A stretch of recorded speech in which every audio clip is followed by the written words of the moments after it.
Colección Mente Sana. Tu energía interior.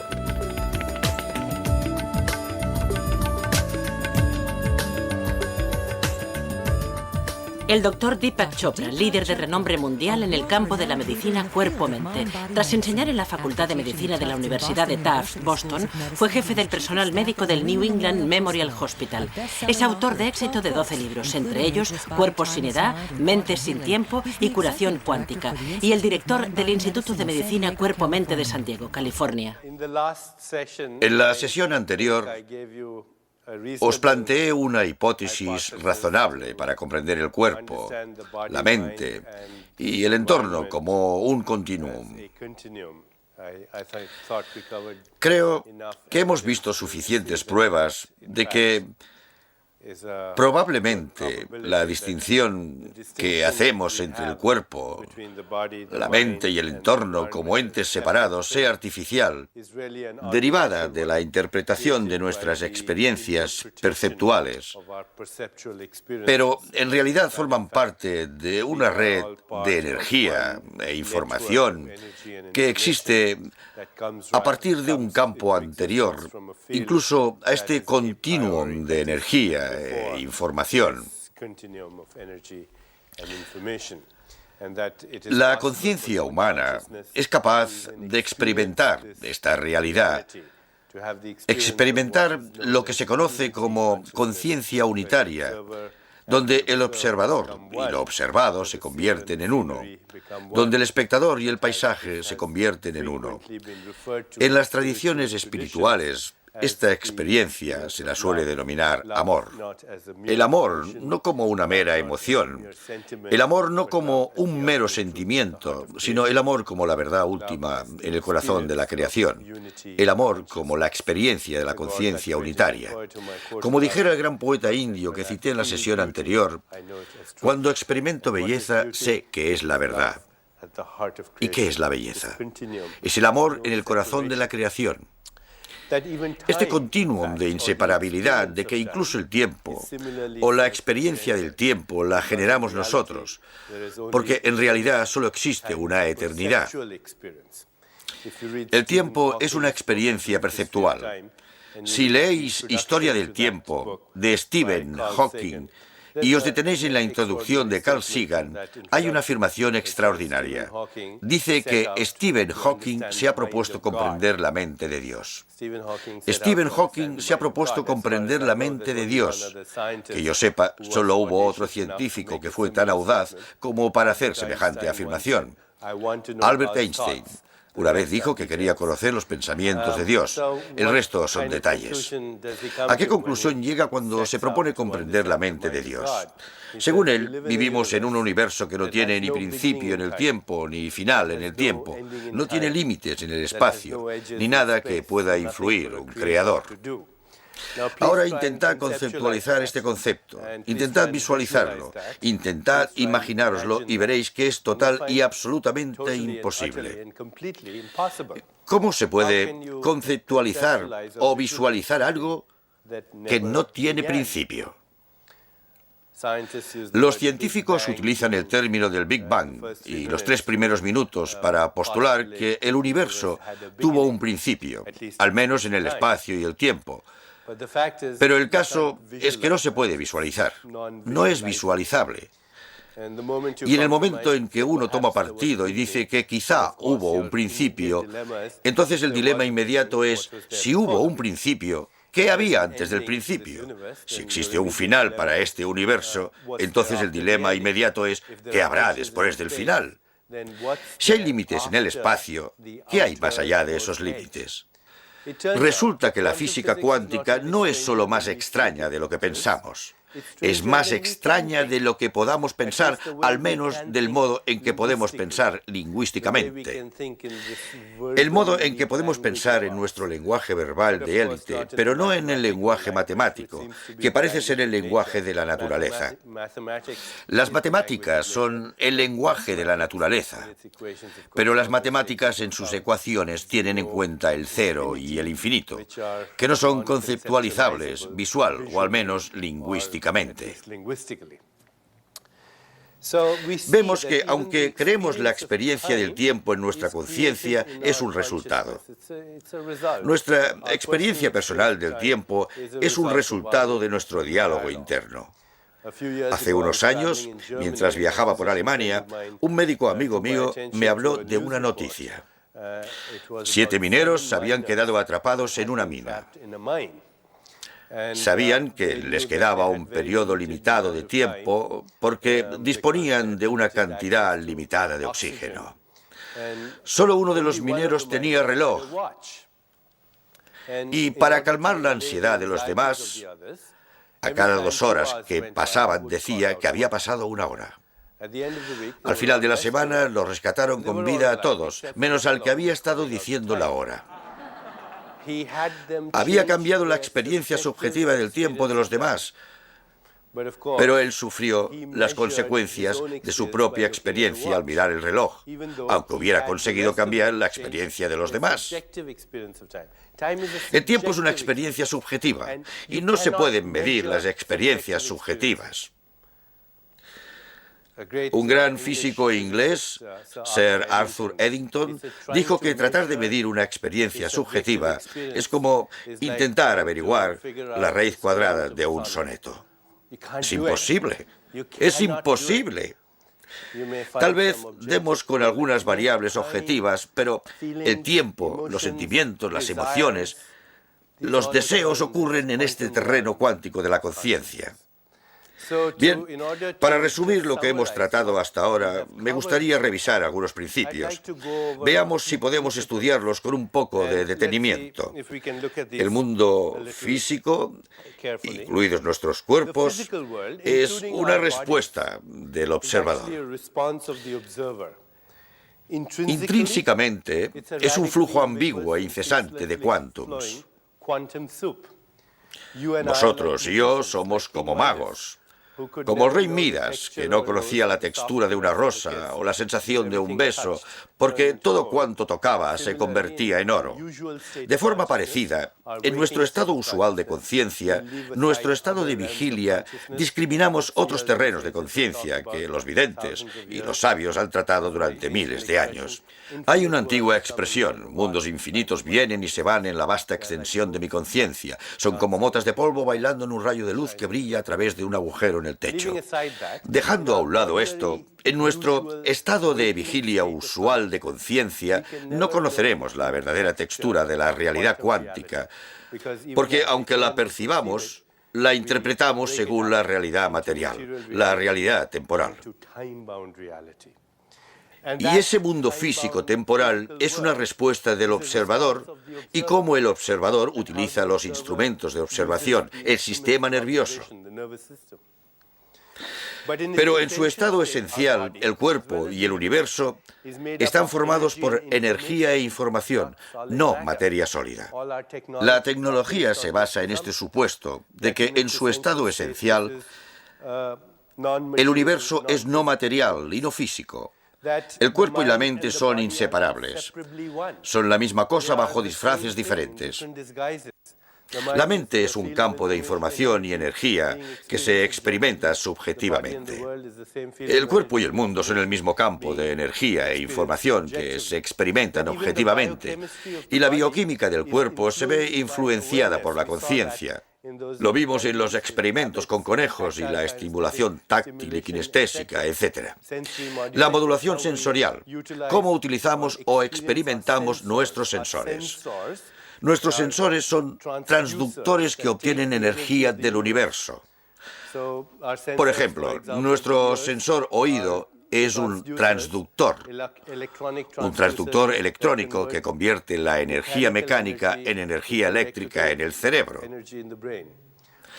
La nariz y los receptores de olores convierten la energía química en eléctrica en el cerebro.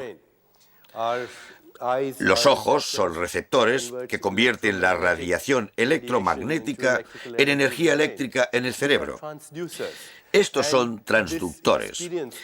Y la experiencia que tenemos del flujo de hormonas o el flujo de sustancias en nuestro organismo es realmente el modo en que metabolizamos nuestra experiencia sensorial. Si le digo a alguien que tiene cáncer, se produce de inmediato un torrente de sustancias tóxicas en su organismo como consecuencia del miedo generado. Si le digo a alguien te quiero, se produce una respuesta completamente diferente. El oído lo único que percibe es energía mecánica, vibración. Hace unos años trabajé como voluntario en una clínica del SIDA, donde tenían una absurda costumbre. Los lunes por la mañana les hacían analíticas de sangre a los pacientes. Los miércoles anunciaban los resultados. El médico se sentaba aquí y los pacientes se sentaban en círculo. El médico cogía un papel y decía, John, le miraba y decía, negativo. Y uno veía cómo reaccionaba, cómo su cuerpo se insuflaba de energía y de vida. Pero si cogía otro papel y decía, George, positivo, se notaba la liberación de sustancias tóxicas en su cuerpo. Veíamos cómo la vida se desprendía de esa persona, cómo prácticamente moría delante de nuestros ojos. Me pregunté cuál era la diferencia en la vibración del ambiente cuando se dice la palabra positivo y se compara con la palabra negativo. Solo son leves vibraciones en el ambiente, rozan algunos pelos del canal auditivo interno y se produce una pequeña descarga de electricidad. La vibración es idéntica. De hecho, se podría producir la misma vibración con las palabras positivo y negativo, y sin embargo, el resultado es completamente diferente. En algún sitio se ha producido un desvío, y ese desvío no está en el mundo material, sino en el ámbito de la mecánica cuántica, en el campo que está más allá del cuerpo y la mente. Incluso la bioquímica del cuerpo es el resultado de esta conciencia. Esta percepción, aunque parezca automática, es un fenómeno conocido. Aprendemos a percibir condicionados por nuestro adoctrinamiento cultural y social, nuestra historia evolutiva, etc. Los impulsos de inteligencia moldean nuevas formas en el cuerpo a cada segundo. Los impulsos de inteligencia son impulsos de información y energía. Son nuestros pensamientos, sentimientos, emociones y deseos. A pesar de que cada uno de nosotros parezca ser independiente, todos estamos conectados a unos modelos de inteligencia que gobiernan el cosmos, y el cuerpo mecánico cuántico no tiene límites definidos. Son paquetes localizados de información y energía en el universo de la información y la energía.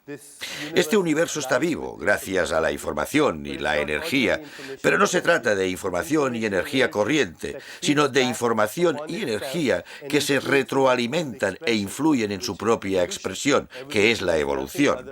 La evolución no es más que la capacidad de cambiar la expresión de la información y la energía. No podemos denominarla simplemente información y energía. Es inteligente. Este es un universo inteligente. Y nosotros somos seres conscientes en un universo consciente. El sistema nervioso humano es el instrumento privilegiado de la naturaleza por medio del cual el universo es consciente de sí mismo. El universo es consciente gracias a vosotros y yo. Y este es el privilegio que tenemos como especie humana de que, aunque parezcamos autónomos, no lo somos. Como dijera el gran poeta americano, cada átomo que os pertenece también me pertenece. El tiempo no existe como un absoluto, solo la eternidad. El tiempo es eternidad cuantificada, como se cuantifica en la conciencia. Buda, el fundador del budismo, dijo que nuestra vida es como un relámpago en el cielo. Dijo que nuestra vida es tan transitoria como las nubes de otoño. Contemplar el nacimiento y la muerte de los seres es como contemplar los movimientos de un baile. Una vida pasa a toda velocidad, como un torrente por una montaña empinada, pero nos identificamos con nuestra imagen y no con nuestro yo, y por eso experimentamos el tiempo. En realidad, solo existe la eternidad, y cada uno vive en una realidad que se halla más allá de todo cambio. Volveré sobre este tema, un tema importante, porque existe un componente aquí, un componente de la existencia que se encuentra más allá del cambio. A falta de un término mejor, podemos llamarlo el alma o el espíritu. Bien, claro que si acudís a un científico y le decís que tenéis un alma, el científico os contestará diciendo: me gustaría creerlo, muéstrame dónde está. El científico afirmaría lo mismo de la mente, porque, como os habréis imaginado, no existe ninguna prueba real de que la mente existe, ninguna prueba científica. Solo tenemos pruebas circunstanciales de que la mente existe.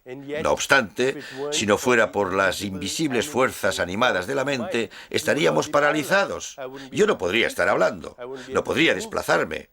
Por tanto, los pensamientos tienen una fuerza animada, una invisible fuerza animada sin la cual estaríamos paralizados. Aún así, no se puede documentar científicamente que esta fuerza exista porque no se puede observar al microscopio. Lo mismo podría decirse del alma. ¿Qué es el alma? En las tradiciones religiosas, las tradiciones espirituales y en todas partes del mundo han llamado al alma la fuerza alentadora de la vida. Mantiene la integridad del cuerpo y la mente, y cuando se va, el cuerpo se desintegra, porque esta era la fuerza alentadora. En el siglo XIX, los científicos que estudiaban el concepto del alma pesaban a una persona justo antes de morir y volvían a pesarla inmediatamente después para ver si disminuía el peso. Pero como no detectaban ninguna diferencia, al menos llegaron a una conclusión sensata. Si uno tiene alma, probablemente no pese nada. En el siglo XX hubo un científico brillante que se llamaba Wilder Penfield y durante 30 años investigó esta cuestión. ¿Dónde está el pensador del pensamiento? ¿Quién es el pensador del pensamiento? ¿Por qué yo no soy mis pensamientos? Yo no soy mis emociones, yo soy el que experimenta emociones. Yo no soy este cuerpo, soy el que tiene la experiencia de este cuerpo. El cuerpo es una experiencia, la mente es una experiencia, el mundo es la experiencia. Pero ¿dónde está el experimentador? Al Dr. Penfield le interesaba mucho encontrar el alma y al experimentador. Cuando operaba a sus pacientes, estimulaba diferentes partes del cerebro para ver qué sucedía. El Dr. Penfield realizaba las operaciones con anestesia local, porque el cerebro es la parte del cuerpo donde se pueden estimular diferentes partes del cuerpo sin causar molestias o dolor. El cerebro no tiene receptores del dolor. Un día, mientras el doctor Penfield operaba a una joven, le tocó una parte del cerebro y la paciente se vio transportada de inmediato a una experiencia anterior. Se encontró en la cocina preparando la cena, oyendo cómo jugaban sus hijos en el jardín, e incluso llegó a experimentar preocupación de que les atropellara un coche. El doctor Penfield le preguntó a la paciente: ¿se encuentra realmente en la cocina? Y ella contestó: no, estoy hablando con usted y usted está operándome. El doctor Penfield dijo: esta persona tiene dos experiencias al mismo tiempo. Por un lado está en la cocina y por otro está hablando conmigo. En otras palabras, hay un testigo discreto entre bambalinas que distingue entre la experiencia sensorial y la realidad. En otra ocasión, operaba a un joven que, de repente, se encontró en medio de un partido de béisbol. De pronto, estaba experimentando un partido de béisbol que había visto hacía 20 años, e incluso vio cómo un chaval pasaba la valla e iba hacia el público. Al mismo tiempo, era consciente de que el doctor Penfield le estaba operando. Era capaz de interpretar que aquello había sido una alucinación y que eso era la realidad. El doctor Penfield se preguntó dónde estaba el intérprete y quién lo era. En otra ocasión, el doctor Penfield operó a un joven y le estimuló una parte del cerebro conocida como motor córtex. Y mientras lo hacía, el brazo del paciente comenzó a levantarse así. El doctor Penfield le preguntó al paciente qué ocurría. El paciente dijo que estaba levantando un brazo. Y el doctor Penfield le preguntó si lo estaba moviendo. Y contestó, no, usted hace que lo mueva estimulándome el cerebro. Y lo que hizo el paciente fue extender el otro brazo e impedir que el primero se moviera, a pesar de que el doctor Penfield estaba estimulándole el cerebro. El doctor Penfield se extrañó de que, por un lado, el cerebro le dijera al cuerpo que se moviera, y, por otro, hubiera otra entidad que se lo impidiera. ¿Quién era el que tomaba decisiones y dónde estaba? Todos somos intérpretes y tomamos decisiones. A cada momento de nuestra existencia estamos haciendo interpretaciones y tomando decisiones. Somos los pensadores del pensamiento. No somos el pensamiento. Y aunque estéis allí y os digáis, dudo que todo eso sea verdad, no me creo nada de lo que dice. Eso es lo que hacéis, dudar. Mientras haya una duda, implica la existencia de un escéptico, el pensador del pensamiento. ¿Dónde está este pensador? ¿Dónde está esta alma? ¿Por qué no la encontramos en el cuerpo? El doctor Penfield se dijo, no puedo encontrarla en el cuerpo, así que la pregunta crucial es, ¿por qué no?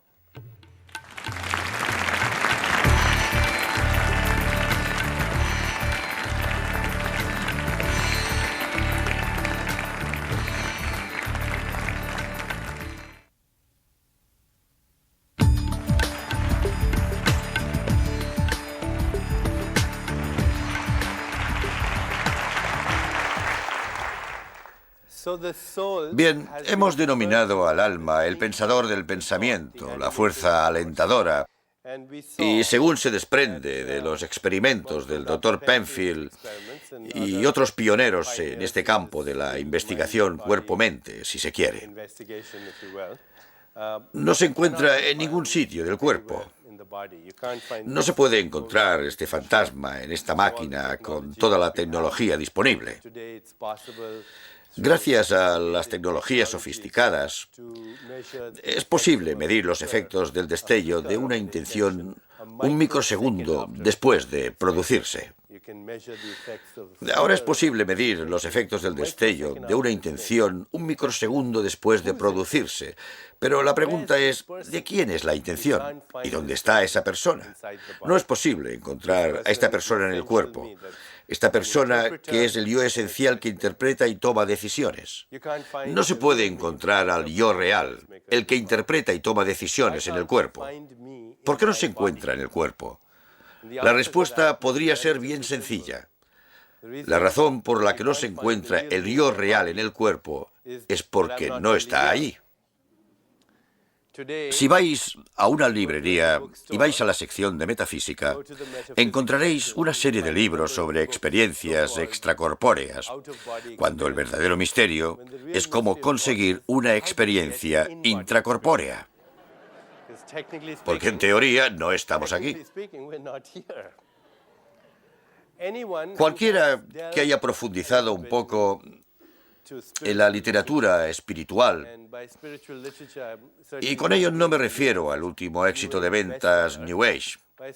Por literatura espiritual me refiero a las obras literarias de las grandes religiones del mundo, como el judaísmo, el cristianismo, el islamismo, el budismo, el hinduismo, el zen y las grandes religiones del mundo, y que son patrimonio cultural de la humanidad.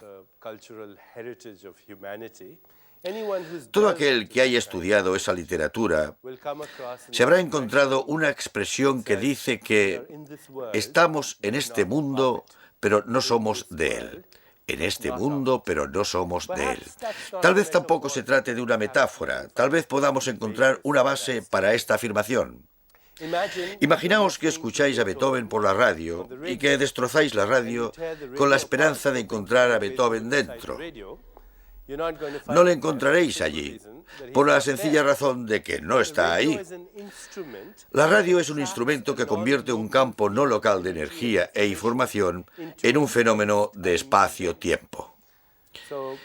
Ya que he mencionado estos términos, os explicaré qué significan. Un fenómeno de espacio-tiempo. Un fenómeno de espacio-tiempo es cualquier suceso que tenga una localización en el espacio y exista en momentos de tiempo.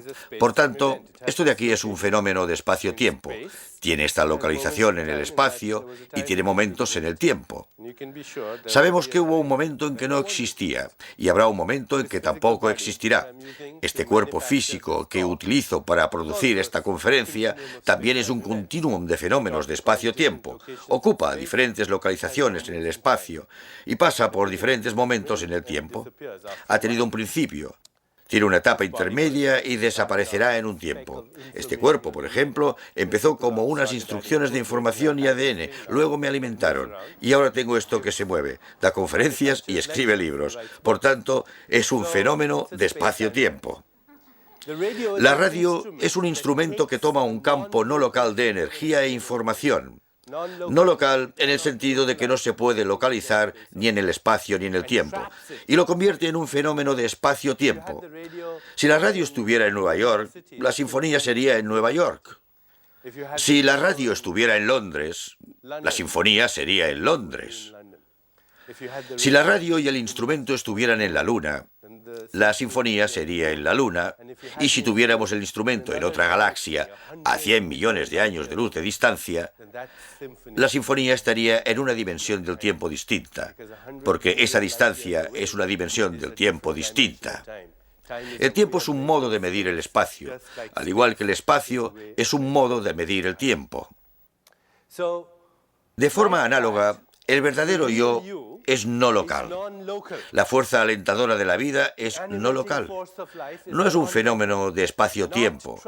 El cuerpo, el sistema nervioso, es el instrumento que le confiere experiencia de espacio-tiempo.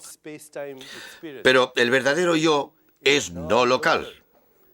El gran poeta sufí Rumi, en un poema sublime, dice: «Eres el espíritu incondicionado atrapado por las condiciones, como el sol en el eclipse». En otro pasaje dice: «Cuando muera, volaré con los ángeles, pero cuando muera como ángel, no podéis imaginar en lo que me convertiré». No estamos en el espacio ni el tiempo. Las tradiciones antiguas, cuando hablan del alma, afirman que es aespacial, atemporal, adimensional. En la tradición védica la describe de este modo: el fuego no puede quemarla, el agua no puede mojarla, el viento no puede secarla, las armas no pueden partirla, porque es antigua, es nonata, nunca muere. Se acerca a la definición formulada por científicos actuales y también a la descripción de Stephen Hawking del universo. No tiene principio ni final en el tiempo, no tiene límites en el espacio. Se acerca a la antigua descripción de la fuerza alentadora de la vida. Espacial, atemporal, adimensional y abstracta. Y aún así, la última fuente de creación. El pensador del pensamiento, el que toma las decisiones, el intérprete que genera espacio y tiempo. Constatamos que hay una buena sintonía entre lo que la ciencia postula con su visión actual y lo que la espiritualidad y las tradiciones espirituales establecen con su antigua sabiduría. Tratan de lo mismo. Y si os preguntáis, bueno, si no estoy en este cuerpo, ¿dónde estoy entonces? La respuesta debería ser que no es la pregunta correcta, porque desde el momento en que se pregunta dónde, implicamos una localización de algo en el espacio que no tiene espacio. Implicamos una localización en el espacio de algo que no ocupa espacio e implicamos momentos en el tiempo de algo que es atemporal. Lo máximo que podemos acercarnos y el modo de acceso a este ámbito de nuestra conciencia, por así decirlo, el pensador del pensamiento, es a través de los espacios en silencio entre los pensamientos. Dado que entre cada dos pensamientos que tenemos hay un espacio donde fabricamos el pensamiento. Veamos si puedo explicarlo de forma gráfica. En el espacio entre cada dos pensamientos se encuentra el pensador del pensamiento. Este es un pensamiento. Por ejemplo, voy a tomar helado de chocolate. Este es un pensamiento. Voy a hacer una llamada de teléfono. Este es un pensamiento. Voy a quitarme los zapatos. Entre un pensamiento y otro estoy yo con el siguiente pensamiento. El pensador del pensamiento. El pensador del pensamiento está en los espacios entre dos pensamientos y presenta dos características. Número uno, está en silencio. Tiene que estarlo porque de lo contrario deja de ser el pensador. Se convierte en el pensamiento. Número dos, es un campo de infinitas posibilidades. Infinitas posibilidades. Potencialidad infinita. ¿Por qué? Porque entre un pensamiento y otro se halla la posibilidad de cualquier pensamiento. Entre este pensamiento y el siguiente tengo la libertad de elegir. Así, el pensador que fabrica mis pensamientos y el pensador que los interpreta ahora mismo ahí son campos en silencio de infinitas posibilidades. ¿Es posible que solo exista un solo pensador? ¿Es posible que el mismo pensador que fabrica estos pensamientos es el que los interpreta? ¿Es todo autointeracción? Algunas personas dirían que sí. Sin embargo, sabemos que hay una diferencia. Vosotros sois distintos de mí porque, aunque seamos campos de infinitas posibilidades y pura potencialidad, en el espacio en silencio entre pensamientos no solemos hacer las mismas elecciones, aunque podamos tomar decisiones infinitas. Veo una ventisca de nieve y pienso que debería estar en Hawái. Y vosotros veis una ventisca de nieve y puede que penséis que deberíais estar esquiando. Otra persona ve la misma ventisca de nieve y piensa en un muñeco de nieve o en una pelea con bolas de nieve. Así pues, aunque el espacio entre los pensamientos es un campo de infinitas posibilidades, hay una amplitud de probabilidades diferente. Una amplitud de probabilidades es la que define la probabilidad estadística del próximo suceso de espacio-tiempo. En este caso, el próximo pensamiento que lleva a la próxima acción que conduce a la próxima experiencia en la vida.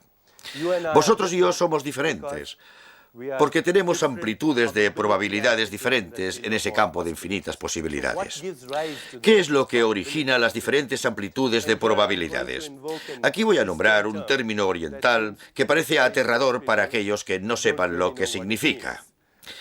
Este término del sánscrito es karma. A menudo la palabra karma ha sido traducida por destino, pero no lo es. De hecho, es justo lo contrario. El karma es la afirmación última de la voluntad y la elección libres. Karma significa simplemente acción. Si uno toma una taza de café, en teoría es un episodio kármico. Toda acción es kármica y la acción genera recuerdo. Si tomo una taza de café, sé a qué sabe el café. El recuerdo se convierte en la base del deseo. Tal vez quiera tomar otro café, quizá esta vez un capuchino o un descafeinado. Y el deseo vuelve a generar acción. El recuerdo, el deseo y la acción. Este es el software del alma. El software operativo en el espacio entre pensamientos.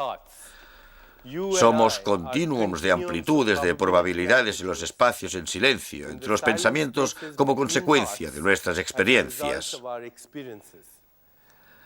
Lo que os hace distintos de mí es que hemos metabolizado diferentes experiencias en nuestro pasado. Hemos paseado por diferentes jardines, nos hemos arrodillado ante diferentes tumbas, hemos oído diferentes canciones, hemos conocido diferentes personas, hemos leído diferentes libros, nos hemos educado en culturas distintas. Hemos metabolizado cada brizna de experiencia que se ha cruzado en nuestro camino y nos hemos convertido en este software que gobierna la maquinaria de nuestra vida. Ser consciente de ello es liberarse de ello, porque de inmediato muestra que es una amplitud de probabilidades en un campo de infinitas posibilidades. Iba a girar a la derecha, pero ahora sé que es una respuesta automática dada mi experiencia anterior. No tengo que girar a la derecha, puedo girar a la izquierda, puedo sostenerme sobre la cabeza, puedo retroceder, puedo coger un helicóptero. Hay infinitas cosas que puedo hacer ahora. Saberlo es ser libre. Saber que esto es el software del alma, reconocerlo, es sentirse libre al respecto. Recordemos la expresión que he citado antes. Utilizo los recuerdos, pero no permito que los recuerdos me utilicen. En este nuevo modelo, vemos que el alma transforma el software en campos de energía e información que se expresan como pensamientos, sentimientos, emociones, deseos, etc. Luego se transforma en la bioquímica, los neurotransmisores y péptidos, y después se transforma en respuestas bioquímicas, respuestas fisiológicas, determinadas conductas, experiencia del mundo. Pero vemos que existe un continuum y que, por tanto, el alma es una entidad real que encaja en nuestro modelo de realidad no local. La realidad no local que precipita fenómenos de espacio-tiempo que llamamos experiencia. De hecho, los que estudian este modelo y lo han explorado una serie de científicos, por citar algunos como Karl Pibram y también David Bohm, el físico eminente, han hablado del modelo holográfico de la memoria. Creo que todos los aquí presentes saben lo que es un holograma. Un holograma es, por expresarlo de forma sencilla, una proyección tridimensional de la memoria. Habréis visto hologramas en los museos de ciencia, en Disney World y probablemente en vuestras tarjetas de crédito Mastercard o Visa. Un holograma es una proyección tridimensional de la memoria. Si queréis hacer un holograma para mí, por ejemplo, lo que haríais es lo siguiente. Supongamos por un momento que este soy yo y queréis hacer un holograma mío. Haríais pasar un rayo láser por un instrumento llamado divisor de frente de onda. Este instrumento divide el rayo láser, que es un rayo que tiene una frecuencia de luz, en dos rayos. Uno se llama el haz objeto, el otro se llama rayo de referencia. El haz objeto llega al objeto, en este caso yo, se dispersa en luz dispersa. El rayo de referencia rebota en un espejo, interfiere con el haz objeto disperso y crea un patrón de interferencias que puede registrarse en una placa fotográfica. No tiene nada de misterio. Parecen un montón de garabatos, pero ahora comienza la magia. Se coge la placa fotográfica con su patrón de interferencias, se hace pasar por ella un rayo láser y se obtiene una proyección tridimensional de mí, parecida a mí, como un fenómeno de espacio-tiempo. Y si el holograma está bien hecho, no podríais distinguir entre mí y el holograma. Por ejemplo, en la conferencia anterior os hablé yo. Este es un holograma y no notáis la diferencia. Hace unos meses estaba meditando y tuve una revelación brillante. Aunque lo diga yo, de vez en cuando uno tiene esta clase de revelaciones y sabe que son ciertas. Tuve la revelación de que dentro de 5 años dispondremos de la tecnología para hacer hologramas perfectos de nosotros mismos. Pero no solo para enviarlos por fax a donde queramos, sino que podremos estar en varios sitios a la vez. La pregunta crucial será ¿quién es el verdadero? En cualquier caso, hay algo muy misterioso relacionado con los hologramas. Porque si cogiéramos unas tijeras y cortáramos la placa fotográfica con su patrón de interferencias en 1 millón de trocitos, 1 billón de trocitos o 1 billón de billones de trocitos y miráramos el pedacito más pequeño, pasáramos un rayo láser por él, obtendríamos un nuevo holograma de mí. Por eso se llama holograma. Su totalidad se halla en cada fragmento. Su totalidad se halla en cada fragmento. De hecho, cada fragmento del holograma es la totalidad desde una perspectiva diferente. Y la razón por la que trato el tema con tanto detalle es que los científicos sugieren que la memoria holográfica es lo que es este cuerpo. Que vosotros y yo tenemos no solo recuerdos personales, sino también impersonales. Recuerdos que se remontan mucho tiempo atrás, a la infancia, a la vida intrauterina. Pero como no podemos encajar el alma en el volumen de un cuerpo, la duración de una vida siendo no local, a espacial y atemporal, retroceden eones de tiempo y definen esa expresión y a través del sistema nervioso en el cuerpo que cada célula es un holograma del universo entero. los recuerdos personales e impersonales. Por supuesto, los científicos os dirán que hay una frase popular en la ciencia, en la antropología y las ciencias del desarrollo. La ontogenia replica la filogenia, lo que significa que en la experiencia de esta vida, desde el feto hasta el adulto o hasta el bebé completamente desarrollado, replicamos las experiencias de nuestra especie y otras especies. Tenemos un cerebro reptil, tenemos un cerebro anfibio, tenemos recuerdos de todo lo que ha ocurrido en toda la historia de la evolución, no solo de la humanidad, sino también de otras especies. Y estos recuerdos se remontan mucho tiempo atrás.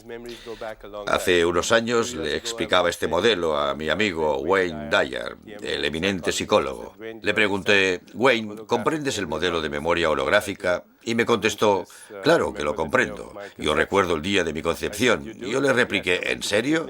Me dijo, sí, fui a un picnic con mi padre y volví con mi madre. Si fuéramos un poco más allá, nos toparíamos con nosotros mismos. Nos toparíamos con nosotros mismos porque el verdadero yo se halla más allá de la memoria. No es la experiencia, es el que vive la experiencia.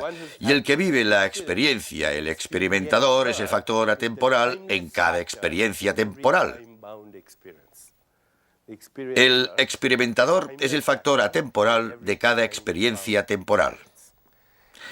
Eso es lo que vosotros y yo somos en realidad. También es la base de la curación. La palabra curación proviene de la palabra sagrado, o todo, o totalidad. La curación, en este modelo, es nada menos que la recuperación del recuerdo de la totalidad. Y cuando uno recuerda quién es en verdad, en teoría está curado porque ya no hay temor. Cuando uno sabe que una parte de él trasciende la mortalidad, que trasciende el tiempo, que el verdadero yo está más allá del espacio y el tiempo. La expresión ayurvédica es: tal como es el átomo, así es el universo. Tal como es el microcosmos, así es el macrocosmos. Tal como es el cuerpo humano, así es el cuerpo cósmico. Tal como es la mente humana, así es la mente cósmica. Y si no os gusta el término mente cósmica, podéis llamarlo campo no local de energía e información con bucles de retroalimentación cibernéticos de autorreferencia. Y si no os gusta el término alma, podéis llamarla continuum de amplitudes de probabilidades a través del cual este campo no local se manifiesta holográficamente como fenómenos de espacio-tiempo. Variamos los términos, pero nos referimos a los mismos conceptos. Variamos los términos, pero nos referimos a los mismos conceptos. Citemos de nuevo a William Blake, que dice: para ver el mundo en un grano de arena y el cielo en una flor silvestre, abarca el infinito en la palma de tu mano y la eternidad en una hora. Estas son descripciones holográficas de que vosotros y yo no solo estamos hechos de la misma materia, de los mismos elementos reciclados de la tabla periódica, sino que también somos el mismo ser bajo diferentes disfraces. Cuando lo sabemos a través de la experiencia, nos sentimos enteros. Nos sentimos curados, porque es un hecho sagrado que esa transformación de nuestro punto de vista interno ya no sea nuestra imagen, sino nosotros mismos. Una expresión védica reza: en el cielo de Indra se dice que hay una red de perlas, de tal forma ordenadas que si miras a una, ves a todas en ella. Esta también es una descripción holográfica del universo. Creo que debemos redefinir lo que significa ser curado. La curación es la pérdida de miedo que se produce cuando perdemos el miedo al cambio, porque hemos descubierto una parte de nosotros mismos que está más allá del cambio.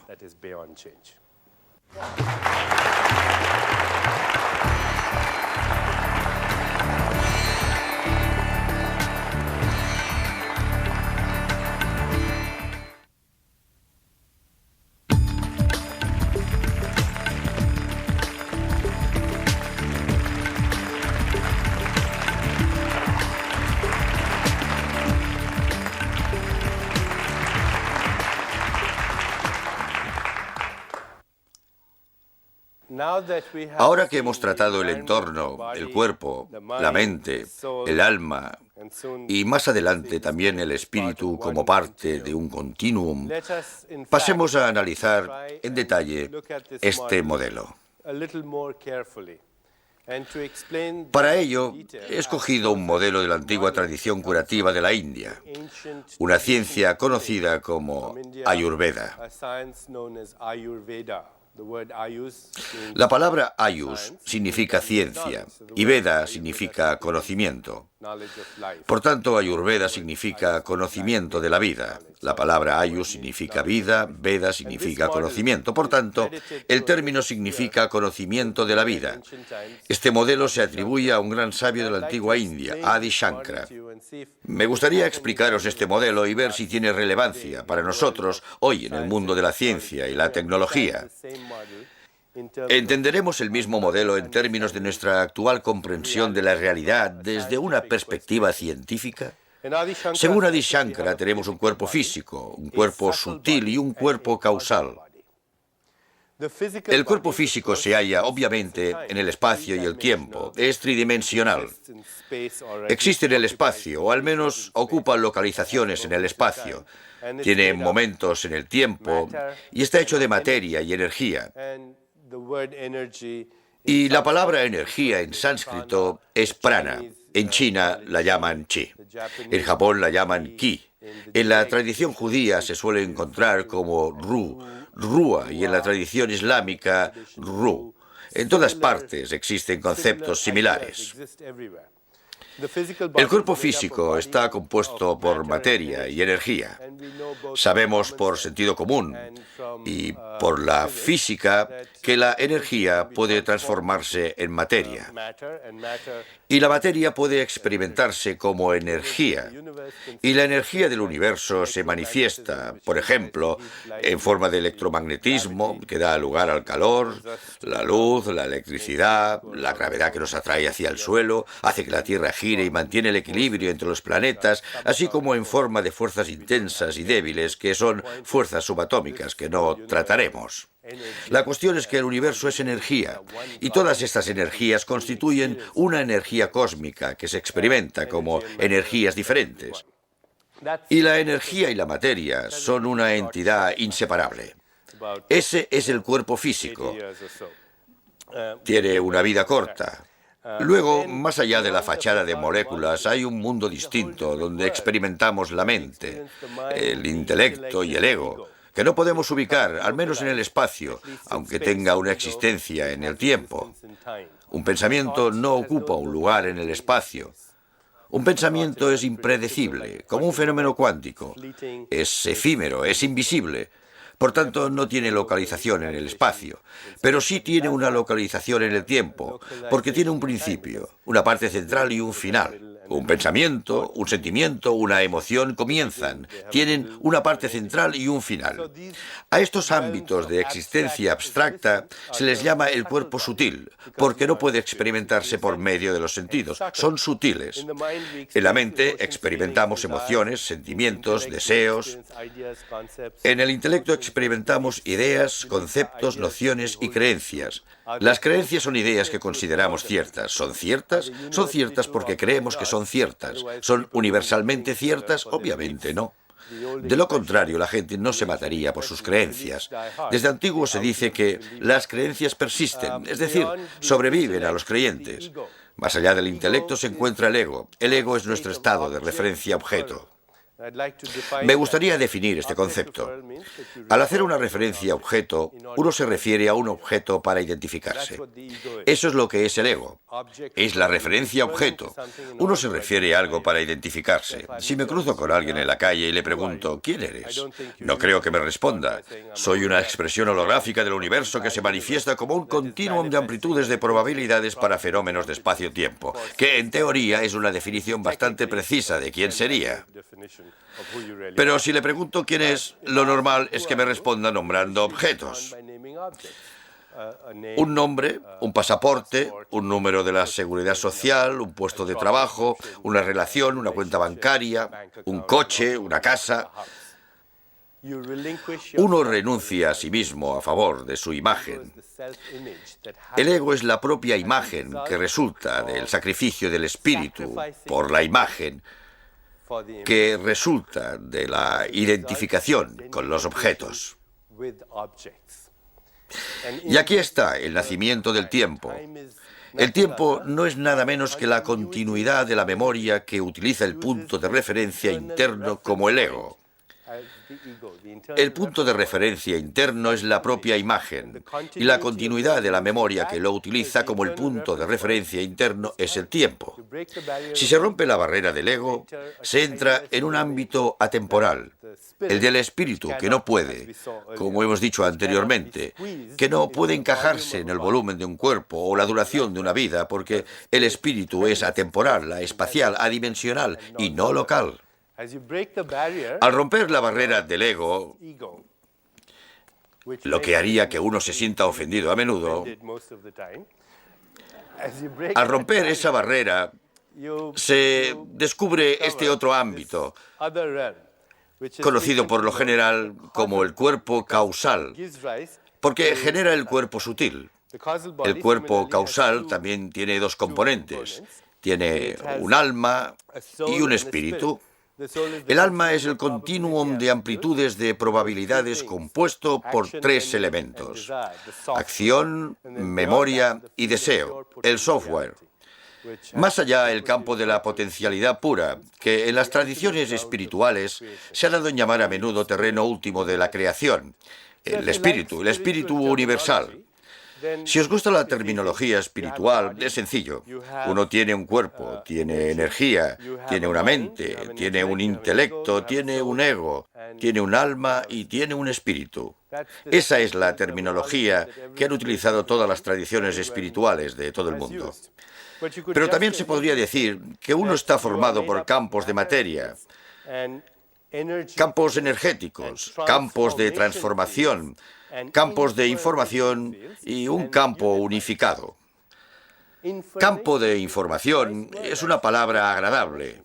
Información significa generación de forma, información. Estos son los campos de transformación. A medida que vamos de la capa más superficial a las capas más profundas de la existencia, encontramos que hay un no cambio relativo. El cuerpo tiene una vida corta, pero la mente, el intelecto y el ego tienen una vida más larga que las moléculas en las que cabalgan. Mi cuerpo físico no es el mismo que el modelo del año pasado. Este es el modelo del 1995, creo. El modelo de 1994 está muerto. Ha desaparecido, vino del polvo. Se arremolinó un rato y volvió al polvo. Está muerto, pero yo no he muerto. Mis sentimientos, mis emociones, mis recuerdos no han cambiado. Quizás sirva esto como prueba científica de la existencia de vida tras la muerte. Sucede todo el tiempo. Las emociones tienen una vida más larga que las moléculas por medio de las que se expresan. Y el campo de información que genera las emociones aún dura más hasta acabar con el terreno último de creación, que David Bohm llama el orden implicado, de donde nace todo, el terreno último de creación.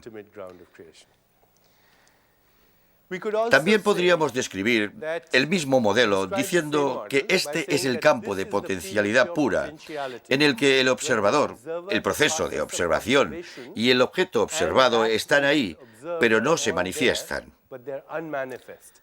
El espectador, el paisaje y el proceso de ver están ahí, se esconden, por decirlo así. A este nivel, el campo de información, el observador o el espectador domina la experiencia. A este nivel, la mente, el intelecto y el ego, el proceso de ver, el proceso de observación domina, porque ¿cómo observamos a través del filtro de la mente, el intelecto y el ego? Y a este nivel, el cuerpo físico y el mundo domina el objeto de la experiencia. Si entendéis este modelo, veréis que el observador, el proceso de observación y el objeto observado son esencialmente manifestaciones diferentes de lo mismo. El observador y el observado son uno. El espectador y el paisaje son uno. El conocedor y el objeto de conocimiento son uno. La persona que ama y la amada son uno. Esta es la meta última de todas las tradiciones espirituales, tener la experiencia de la conciencia unitaria, no intelectual, sino experimentalmente, y transformarse como consecuencia de esa experiencia. Esta es la razón por la que los antiguos sabios, al definir este modelo, dijeron: no estoy en este mundo, el mundo está en mí. No estoy en este cuerpo, el cuerpo está en mí. No estoy en la mente está en mí.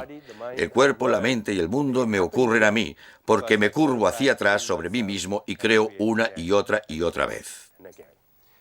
Esta es la meta última de todas las tradiciones espirituales y, en última instancia, también es el significado de la palabra totalidad. Ahora me gustaría que pasarais por una breve experiencia, porque quiero demostraros que un pequeño proceso de silencio en la mente puede llevarnos al espacio entre pensamientos. El gran escritor Franz Kafka dijo: no hace falta que hagas nada, quédate sentado en tu mesa y escucha. Luego dijo: ni siquiera hace falta que escuches, espera.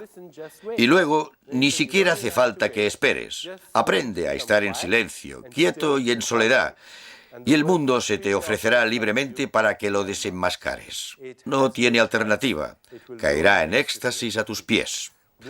Blaise Pascal, el filósofo francés, dijo que toda la miseria del hombre proviene de su incapacidad para permanecer en silencio, cerrar los ojos y no hacer nada. Somos seres humanos. Somos seres humanos, no pensamientos humanos, ni acciones humanas, sino seres humanos. Y si uno quiere saber quién es, hay que pasar un poco de tiempo consigo mismo. La capacidad para pensar es una capacidad humana extraordinaria.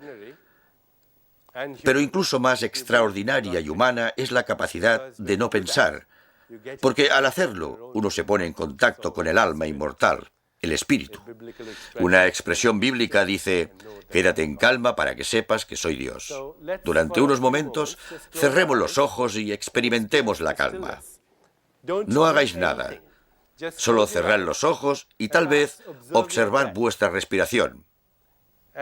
En cuanto experimentéis pensamientos, sensaciones y el entorno, volved a la respiración.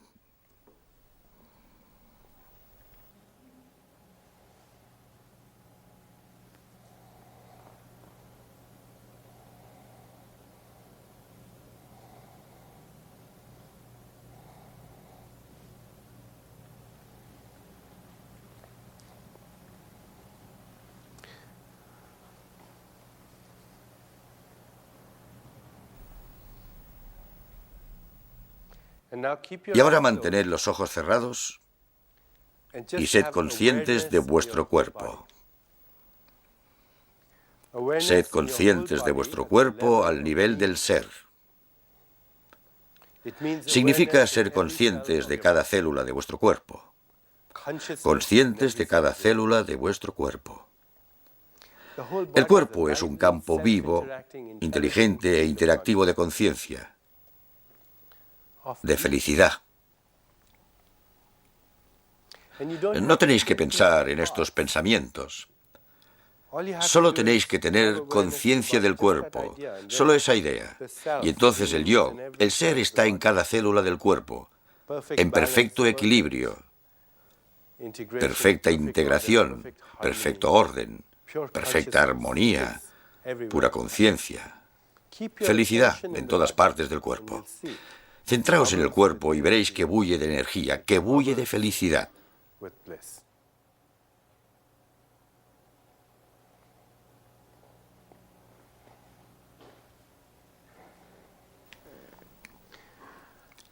Bien, podéis abrir los ojos. Lo hemos hecho bastante rápido, aunque el tiempo sea una ilusión. Pero, ¿cuántas personas, al observar primero su respiración, cuántas personas han notado en unos minutos, mientras lo hacían, que se relajaban tanto que casi iban a quedarse dormidos? ¿Cuántas personas han tenido esa experiencia? Levantad la mano, por favor. Bien, ¿qué significa esto? Si en 2 minutos empezáis observando la respiración y os relajáis tanto que casi os quedáis dormidos, ¿qué significa? Significa que tenéis sueño. Nada más que eso. El cuerpo os dice, oye, déjame 2 minutos, quiero dormir. En esta cultura, una explicación muy científica a la meditación es que es la respuesta de relajación, es relajarse. El hecho es que los yogis, los antiguos sabios, la palabra yogi viene de la misma raíz latina que yugo, que significa unificar la experiencia del cuerpo, la mente y el espíritu. Y los yogis, los creadores de la meditación, estaban en el Himalaya, en cuevas, y ya estaban muy relajados. No trataban de relajarse, sino de estar más alerta. Trataban de escudriñar la mente cósmica, el campo de energía e información no local. Está claro que la relajación puede ser una antesala, pero no creáis que la relajación es la experiencia definitiva. Es la experiencia definitiva si vivimos en una sociedad histérica y melodramática, pero es solo la antesala de la conciencia. Y la conciencia es la fuente de la información y energía biológica de todo ser viviente. La misma conciencia que se filtra a través de este cuerpo y crea en mi mundo, se filtra a través de vuestro cuerpo y crea otro mundo para vosotros, la misma conciencia. Y para llegar a esa conciencia tenemos que aprender a colarnos en los espacios que hay entre los pensamientos. Y cuando lo hacemos, percibimos el software que no solo opera la maquinaria de nuestro cuerpo, sino el software que opera la maquinaria del universo. Y desde ese nivel, si nos concentramos en algo, podemos activar energía e información. ¿Cuántas personas al concentrarse en el cuerpo han notado un pequeño torrente de energía, un hormigueo o calor? Por favor, levantad la mano. Bien, incluso en 2 minutos. Imaginad que estuvierais en una cueva del Himalaya durante 13 años haciéndolo. Podéis utilizar la atención y la intención para dar lugar a transformaciones en el cuerpo.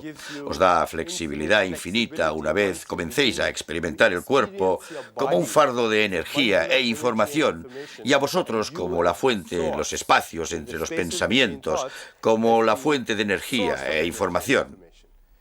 Atención es energía, intención es transformación o información. Atención e intención son los 2 componentes de la conciencia, que es información biológica. Su fuente está en el espacio entre los pensamientos.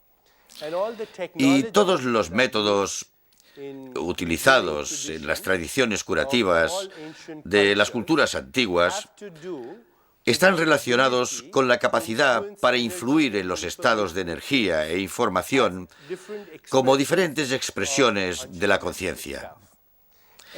Y cuando uno alcanza un momento en la vida en que lo reconoce, empieza a tener lo que se llama dominio activo sobre la vida.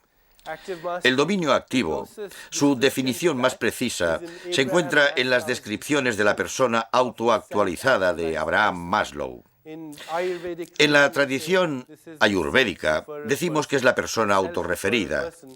La persona autorreferida que no está obligada o maniatada por la hipnosis del condicionamiento social, que en gran parte es la experiencia diaria de la gente. Lo que consideramos normal en nuestra sociedad en realidad es la psicopatología de la media. Una persona autorrealizada, una persona autoactualizada, según la antigua tradición védica, presenta al menos 10 características clave. Número 1. Su punto de referencia interno se ha convertido en el espíritu, no el ego. Sabe por experiencia propia que el espíritu es una fuerza real. Tal vez sea misterioso, tal vez sea abstracto, tal vez sea incomprensible para la mayoría, pero como lo ha experimentado directamente, es su punto de referencia interno. Es más real que la gravedad, es más real que el tiempo. La segunda característica del alma autorrealizada es que sabe que tiene que hacer frente a las toxinas de la vida. Las toxinas que generan caos en su cuerpo mecánico cuántico. Y por toxinas nos referimos a la comida tóxica, las bebidas tóxicas, pero también a las relaciones y las emociones tóxicas. La tercera característica del alma autorrealizada es que se han deshecho de su necesidad de aprobación.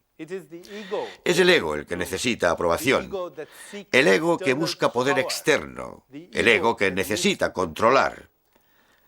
La necesidad de control, la necesidad de aprobación, la necesidad de poder externo son necesidades basadas en el miedo, son compulsiones enraizadas en el temor y la amenaza.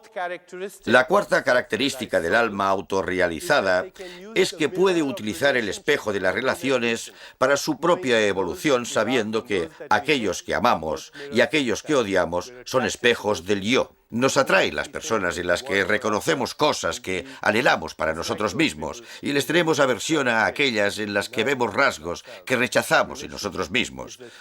Las relaciones son una herramienta para la evolución de nuestra conciencia. La siguiente característica del alma autorrealizada es que es consciente de su cuerpo como la experiencia del espíritu, que este cuerpo, con toda su sensualidad, es parte de un universo sensual lleno de felicidad, en el que los pájaros cantan, los niños juegan, las estrellas refulgen y las flores brotan. Este es un universo vivo de conciencia. Centrarse en la experiencia del cuerpo es encontrar la presencia de Dios. Si uno no encuentra a Dios en una flor, si no encuentra a Dios en un arco iris, si no encuentra a Dios en los ojos de un ser humano o cualquier otra cosa, en una brizna de hierba, no encontrará a Dios en los libros de religión. Y la otra característica del alma autorrealizada es la conciencia del momento presente centrado en la vida. El pasado se ha ido, el futuro no ha llegado. En este momento se es libre de ambos. Y por último está la necesidad de librarse de la carga del enjuiciamiento.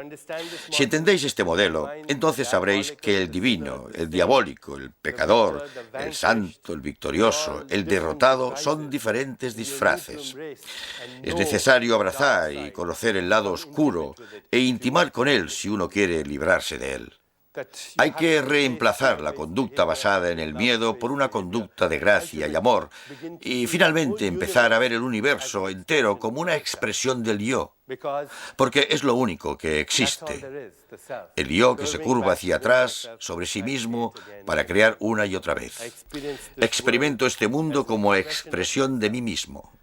No soy el mundo está en mí. No soy el cuerpo está en mí. No soy la mente está en mí. Me suceden a mí todo esto. Me curvo hacia atrás sobre mí mismo y creo una y otra vez. Soy el potencial inconmensurable de todo lo que fue, es y será. Y mis deseos son como semillas en el suelo. Esperan el momento oportuno para salir y manifestarse. Y si uno pregunta al observador por qué lo hace, cuál es el propósito, la respuesta es muy interesante. ¿Por qué no?